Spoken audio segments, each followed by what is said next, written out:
नमस्ते विद्यार्थी मित्रों, गुड मॉर्निंग। ज्ञानगंगा विद्यालय द्वारा आयोजित ऑनलाइन क्लास में आपका स्वागत है। कक्षा 9 विषय संस्कृत। हेलो विद्यार्थी मित्रों, नेक्स्ट वीडियो में हमने संस्कृत में चैप्टर 12 सुभाषित सप्तकम स्टार्ट किया था, जिसमें हमने पहले प्रस्तावना देखी थी, फिर उसमें शब्दार्थ देखे थे। बराबर, चलो अब हम आगे श्लोक पढ़ेंगे।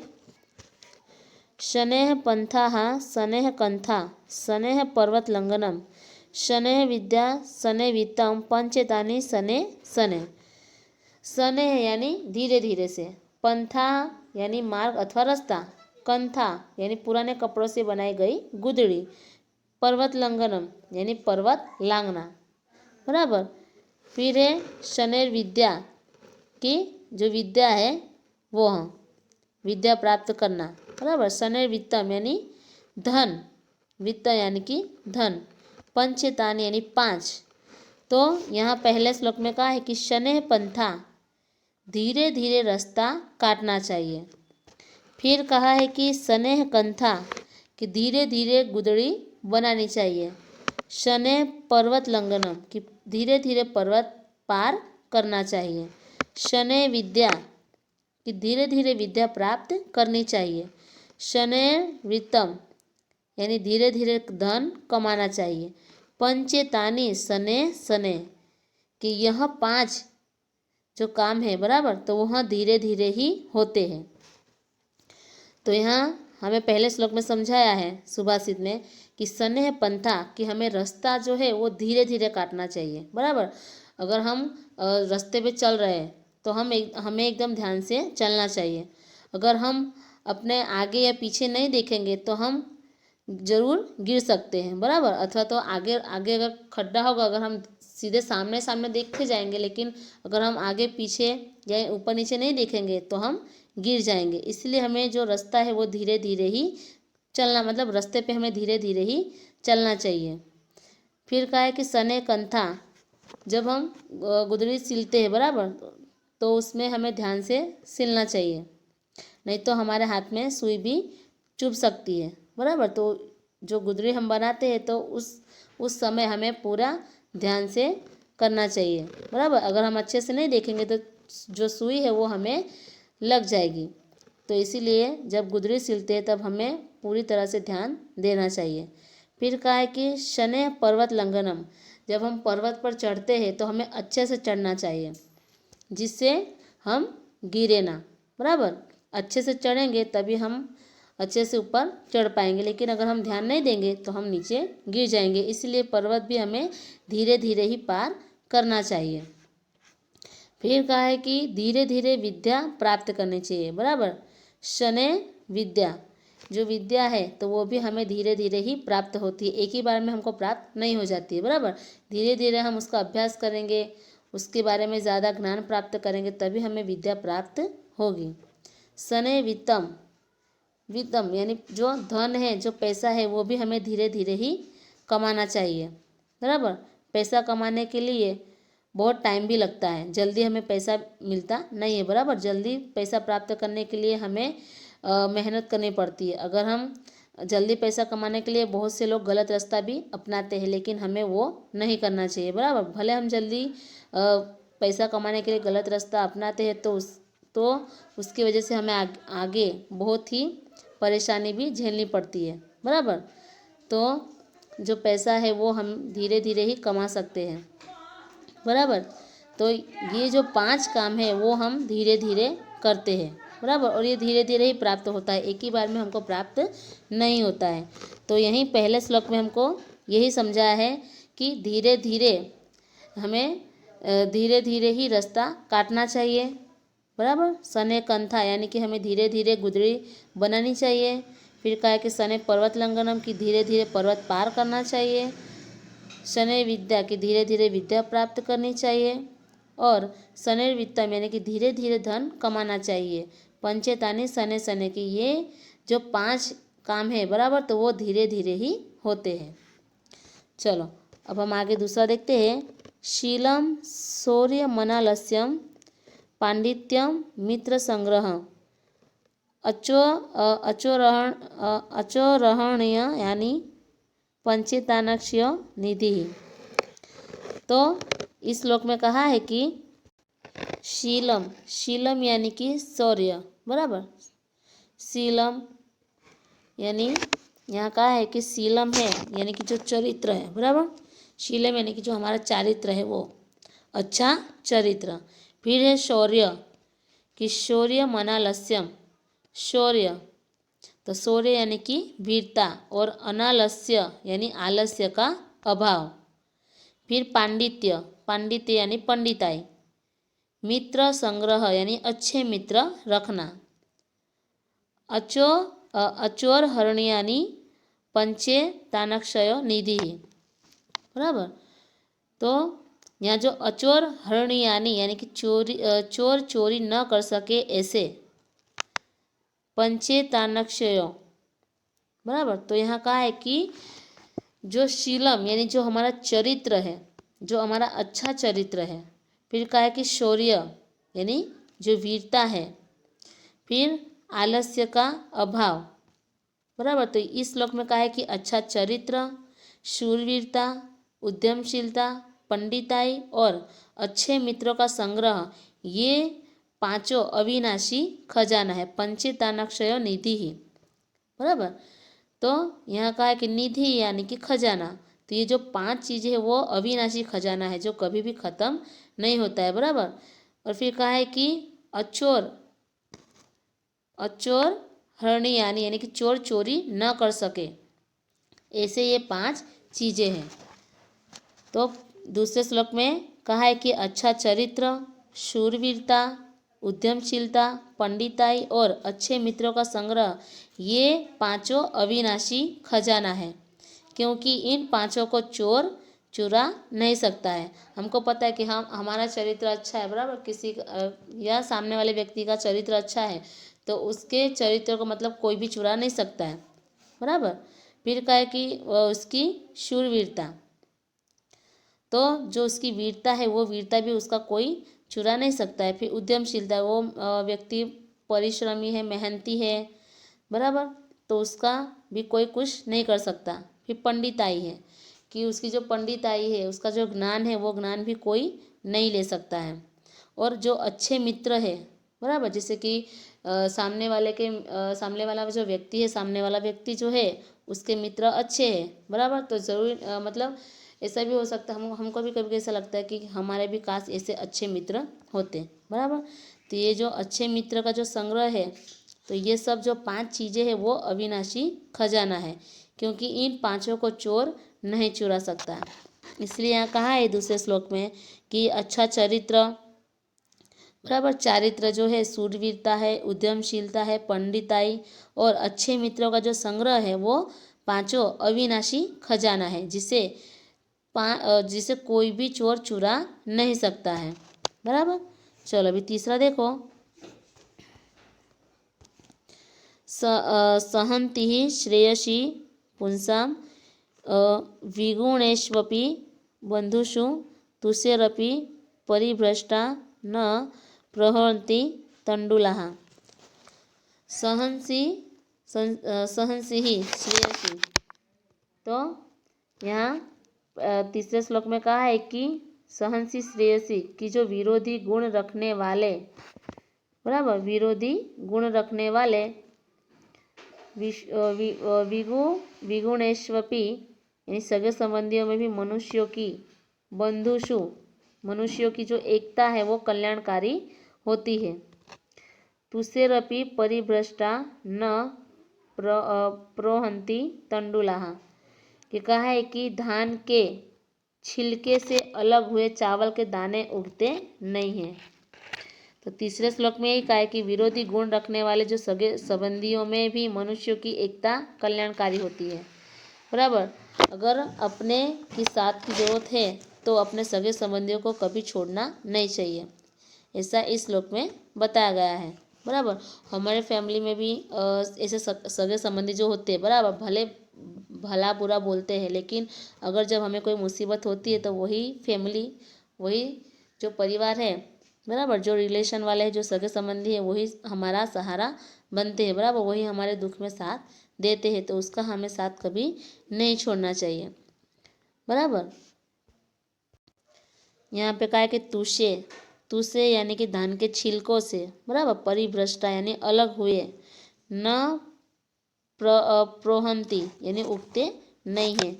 तो कहा है कि धान के छिलकों से, अगर धान के छिलकों से अगर चावल अलग हो जाए तो उससे दाने उगते नहीं हैं, बराबर।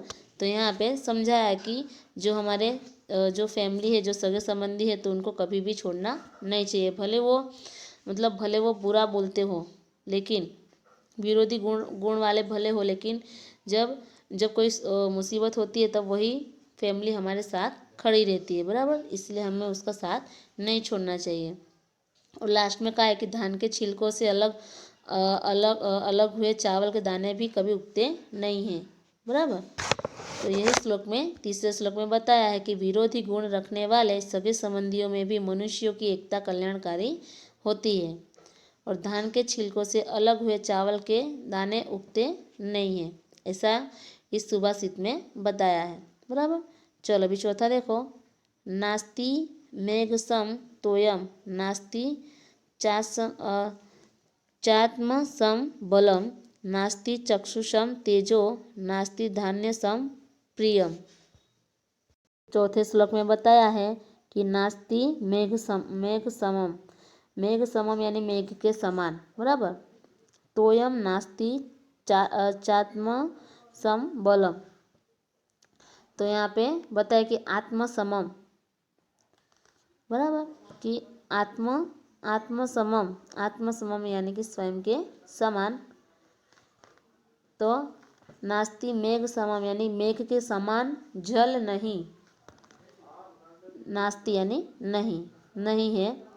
चात्म समम बलम, कि आत्मा के समान बल नहीं है।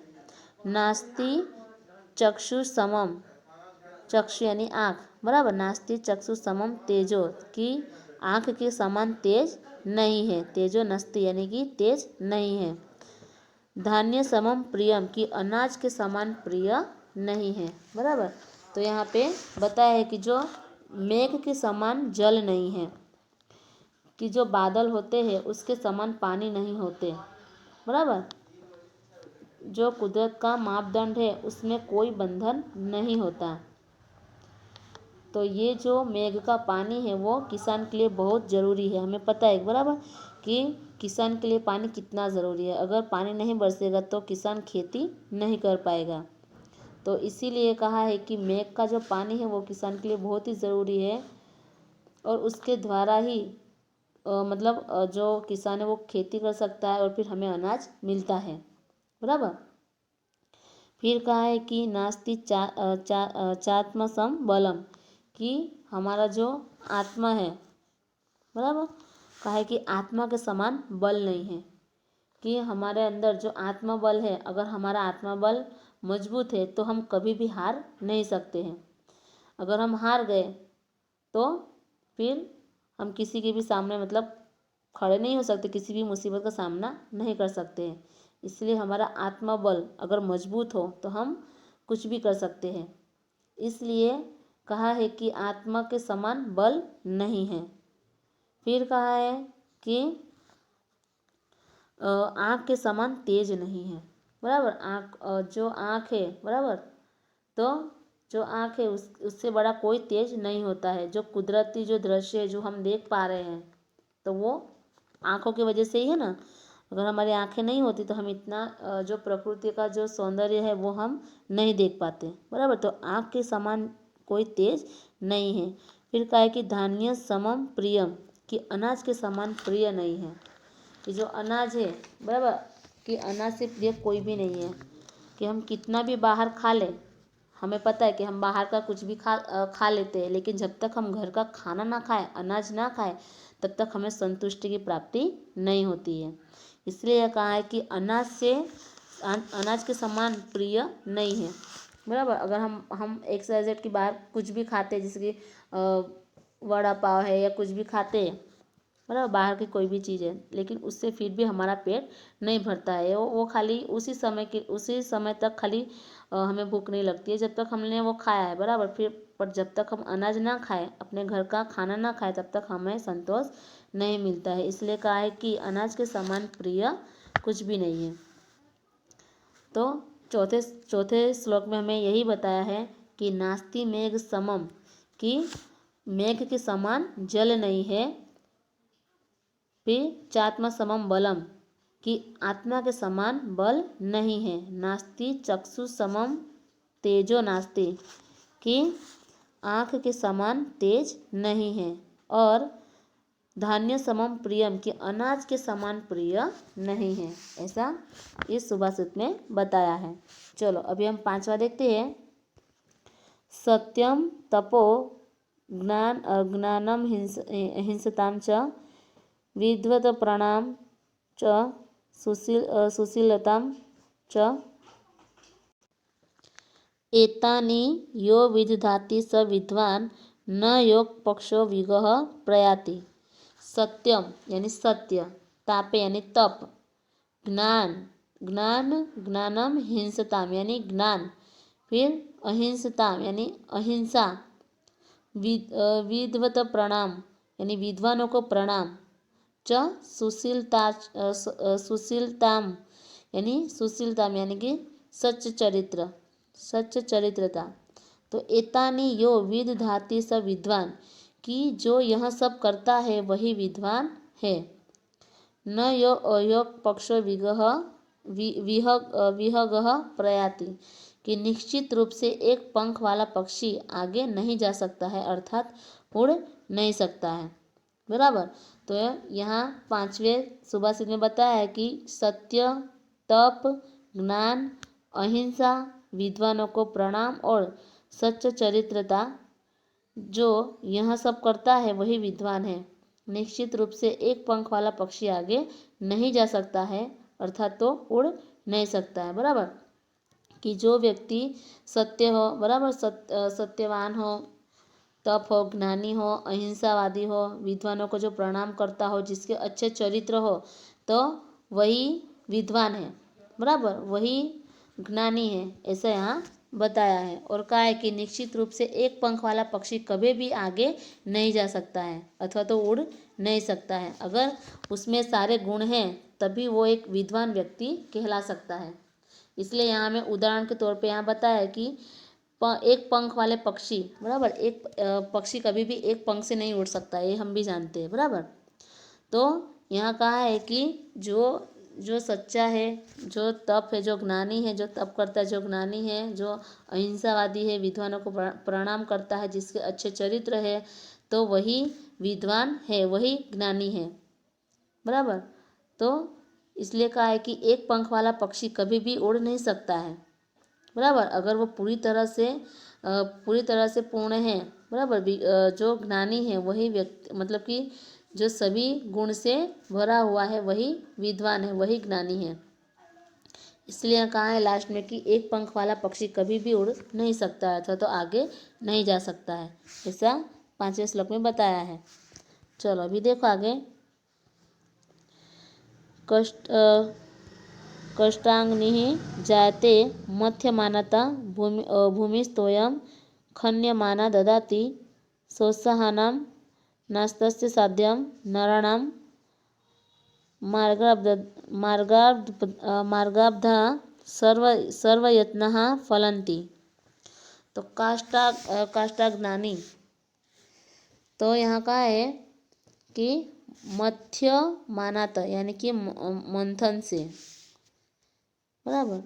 फिर कहा कि खन्य माना यानी खोदी जाने वाली, तोयम यानी पानी, ददाती यानी देती है, और सोत्साहनम यानी उत्साही, बराबर। फिर सोत्साह तेसाम, तो सोत्साम तेसाम, बराबर। तो यहाँ पे मतलब नारायणम यानी मनुष्य का, मार्गाब्धा यानी सही दिशा में प्रारंभ किया, सर्वयत्न यानी सभी प्रयत्न से, सर्वे यत्ना, बराबर। सभी प्रयत्न से, फलंती यानी फलते हैं अथवा तो सफल होते हैं। तो इस श्लोक में कहा है कि मंथन करने से लकड़ी में अग्नि उत्पन्न होती है। बराबर, मंथन करने से लकड़ी में अग्नि उत्पन्न होती है, खुदाई करने से धरती पानी देती है, और उत्साही लोगों के लिए कुछ भी असाध्य नहीं है। फिर कहा है कि योग, लास्ट में कहा है कि योग्य यानी कि योग्य प्रकार से प्रारंभ किए गए सभी प्रयत्न फलते हैं अथवा तो सफल होते हैं। तो जो छठा श्लोक है उसमें कहा है कि जो प्रयत्न करता है, बराबर, तो वही सफल होता है। कि यहाँ का है कि भूमिस्थोस्य जो काष्ठदाग्नि जाते मध्य मानतम, की मंथन करने से लकड़ी में अग्नि, मतलब कि अग्नि जलती है। बराबर, कि मंथन करने से लकड़ी में अग्नि उत्पन्न होती है। जो पहले के ज़माने में ऐसा ही करते थे, बराबर, कि लकड़ियों से अग्नि उत्पन्न करते थे। और खुदाई करने से धरती पानी देती है। बराबर, कि जो पहले जो कुआं बनते थे तो पहले मतलब धरती में खुदाई करके तो हमें धरती से पानी मिलता था। बराबर, अभी भी मिलता है। फिर कहा कि उत्साही लोग के लिए कुछ भी असाध्य नहीं है। कि जो उत्साही लोग हैं, जिसमें मतलब जिसके मन में कुछ काम करने की तमन्ना है, उत्साह है, तो उसके लिए कुछ भी नामुमकिन नहीं है। योग्य प्रकार से कि प्रारंभ किए गए सभी प्रयत्न उसके सफल होते हैं। बराबर, तो इस सुभाषित में हमें उत्साह से काम करने वालों के लिए सभी कार्य सहजता से सिद्ध होते हैं ऐसा बताया गया है। कि लकड़ी को घिसने से अग्नि उत्पन्न होती है और जमीन खोदने से जल की प्राप्ति होती है। और जो उत्साही व्यक्ति है तो वह सब कुछ प्राप्त कर सकता है, और जो आलसी व्यक्ति है वो कुछ भी सिद्ध नहीं कर सकता है। बराबर, अगर हमें कोई कार्य मिला है, अगर वो कार्य हम पूरे मन से, पूरी श्रद्धा खुशी से करें तो वो काम जरूर सफल होता है। बराबर, उसके पीछे अगर हम मेहनत करेंगे तो वो हमें जरूर प्राप्त होगा। लेकिन जो आलसी व्यक्ति होते हैं वो, उनको ये सब कंटा लगता है, मतलब उनको ये सब ऐसे ही लगता है। तो आलसी व्यक्ति कुछ भी सिद्ध नहीं कर पाते हैं। इसलिए आलस्य को मनुष्य, मतलब इसीलिए कहा है कि आलस्य को मनुष्य का सबसे बड़ा शत्रु कहा है। बराबर, तो हमें इस सुभाषित में यही बताया है कि सफलता प्राप्त करने के लिए मनुष्य को उत्साह और उमंग के साथ कार्य करना चाहिए। सभी प्रयत्न योग्य रीत से प्रारंभ करने चाहिए, तभी हमें सफलता मिलती है। बराबर, तो सफलता अगर हमें प्राप्त करनी है तो सबसे पहले तो हमारे मन को उत्साहित रखना पड़ेगा। बराबर, कोई भी कार्य है तो वो कार्य हमें खुशी से, उमंग से करेंगे, तभी वो कार्य में हमें सिद्धि प्राप्त होगी, तभी हमें सफलता मिलेगी। बराबर, तो छठे श्लोक में हमें यही बताया है कि कहा है कि मंथन करने से लकड़ी में अग्नि उत्पन्न होती है, खुदाई करने से धरती पानी देती है, और उत्साही लोगों के लिए कुछ भी यह सब असाध्य नहीं है अथवा तो नामुमकिन नहीं है। योग्य प्रकार से प्रारंभ किए गए सभी जो प्रयत्न है वह फलते हैं अथवा तो सफल होते हैं। चलो अभी आगे देखो। पात्रम न ताप्यति नेव मलम प्रसूते स्नेहम न संहरति नेव गुणांक्षिणोति द्रव्यावसान समये चलतां न धते सत्पुत्र एष कुलसन्ति कोऽपि दीपः। कि पात्रम न ताप्यति, तो सत्पुत्र है यानी सद्गुणी जो पुत्र है वह कुल सदमणि यानी कुल रूपी भवन में, को अपि दीप यानी कोई भी दीपक, पात्रम कि पात्र को, बराबर, न ताप्यति कि तपाता नहीं है, मलम यानी गंदगी, न प्रसूते यानी कि उत्पन्न नहीं करता है, स्नेहम यानी स्नेह को, न संहरति यानी समाप्त नहीं करता है, गुणा यानी गुणों को, न क्षीणोति यानी क्षीण नहीं करता है। तो यह श्लोक में बताया है कि पात्रम न ताप्यति नेव मलम प्रसूते स्नेहम न संहरति नेव गुणाक्षीणोति, कि यह सत्पुत्र कुल रूपी भवन में कोई अवर्णनीय दीपक है। बराबर, वह सत्पुत्र रूपी दीपक बर्तन को गर्म नहीं करता है अथवा तो गंदगी उत्पन्न नहीं करता है, स्नेह को तेल को समाप्त नहीं करता है और गुणों को क्षीण नहीं करता है। तो यहाँ पे हमें कहा है कि जो पुत्र है, बराबर, कि यहाँ जो कुल रूपी भवन में पुत्र पुत्र रूप, यहाँ पुत्र के समान दीपक बताया, बराबर, पुत्र को दीपक के समान बताया है। कि कहा है कि पात्रम न तापयति, यानी कि पात्र यानी कोई बर्तन है वो गर्म नहीं करता है। नेव मलम, मलम यानी गंदगी, बराबर, कि वो गंदगी भी उत्पन्न नहीं करता है। प्रसूत यानी उत्पन्न करना, कि वो गंदगी उत्पन्न नहीं करता है। कौन? कि जो पुत्र रूपी समान जो दीपक है वो, बराबर। स्नेहम न संहरति, कि स्नेह को भी खत्म, स्नेह समान जो तेल है वो भी समाप्त नहीं करता है। नेव गुणा क्षीणवती, यानी कि जो गुण है उसको भी क्षीण यानी कि नष्ट नहीं करता है। द्रव्यावसान समये चलता न धते, सत्पुत्र एष कुल सद्मनि को अपि दीपः, कि जो सत्पुत्र है, सत्पुत्र कुल रूपी भवन में कोई दीपक है, बराबर, अवर्णीय दीपक है, तो वह सतरूपी जो दीपक, जो सतपुत्र रूपी जो दीपक है, वह दीपक जो दीपक है वो बर्तन को गर्म नहीं करता है एवं जो गंदगी है उसको भी उत्पन्न नहीं करता है, और जो तेल, जो स्नेह रूपी जो तेल है उसको भी वो समाप्त नहीं करता है। फिर कहा है कि जो गुण है, बराबर, तो वो गुणों को भी नष्ट नहीं करता है। तो इस सुभाषित ने यानी जो पुत्र है, पुत्र को दीपक के समान बताया है, बराबर, कि जो कुल रूपी भवन में जो सतपुत्र है, बराबर, तो वो सतपुत्र दीपक के समान बताया कि वह सतपुत्र रूपी दीपक है तो वो बर्तन को गर्म नहीं करता है, गंदगी उत्पन्न नहीं करता है, एवं स्नेह रूपी जो तेल है तो वो तेल को भी समाप्त नहीं करता है और गुणों को भी नष्ट नहीं करता है, बराबर। तो यहाँ पे हमें सुभाषित में जो बातें हैं वो यहाँ पे समझाई है। कि पहले श्लोक में बताया कि शनैः पंथा शनैः कंथा शनैः पर्वत लंघनम शनैः विद्या शनैः वित्तम पंचेतानि शनैः शनैः, कि यहाँ पहले श्लोक में कहा है कि धीरे धीरे रास्ता काटना चाहिए, बराबर, धीरे धीरे गुदड़ी बनानी चाहिए, कि कहा है कि धीरे धीरे गुदड़ी बनानी चाहिए, धीरे धीरे पर्वत पार करना चाहिए, धीरे धीरे विद्या प्राप्त करनी चाहिए, धीरे धीरे धन कमाना चाहिए। तो ये जो 5 है, बराबर, जो 5 चीज़ें हैं वो धीरे धीरे ही होती है, बराबर। तो ये मतलब कि इस सुभाषित में रास्ता तय करने की बात की है, कि जो गुदड़ी सिलने की बात की है, पर्वत लांघने की और विद्या ग्रहण करने की और धन कमाने की जो क्रिया है, तो वो है यहाँ जो 5 क्रिया है वो धीरे धीरे ही होती है, बराबर।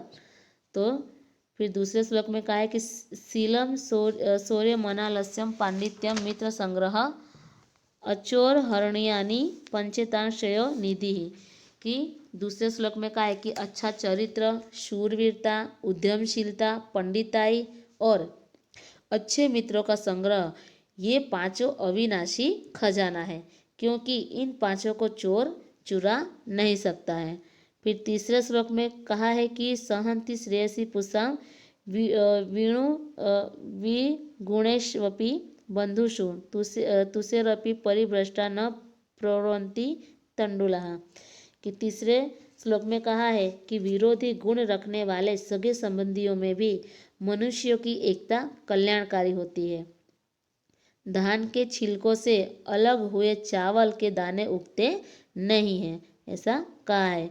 फिर चौथे श्लोक में है नास्ति मेघ समम तोयम नास्ति चात्मसम बलम नास्ति चक्षु सम तेजो नास्ति धान्य समम प्रियम।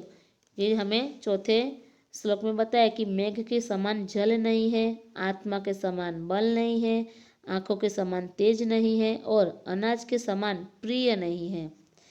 फिर यही 5वें श्लोक में कहा है कि सत्यम तपो ज्ञान महिषताम च विद्वत प्रणाम च सुशीलताम च एतानि यो विदधाति स विद्वान न योग पक्षो विगह प्रयाति। तो पांचवें श्लोक में कहा है कि सत्य, तप, ज्ञान, अहिंसा, विद्वानों को प्रणाम और सच्च चरित्रता जो यह सब करता है वही विद्वान है। निश्चित रूप से एक पंख वाला पक्षी आगे नहीं जा सकता अथवा तो उड़ नहीं सकता है। फिर वहीं छठे श्लोक में कहा है कि काष्ठादग्नि जायते मध्यमानतः भूमिस्तोयं खन्यमाना ददाति स्वसहानं नास्त्यः साध्यं नाराणां मार्गाब्धः सर्वयत्नः फलन्ति। कि यहाँ छठे श्लोक में कहा है कि मंथन करने से लकड़ी में अग्नि उत्पन्न होती है, खुदाई करने से धरती पानी देती है और उत्साही लोगों के लिए यह कुछ भी असाध्य नहीं है।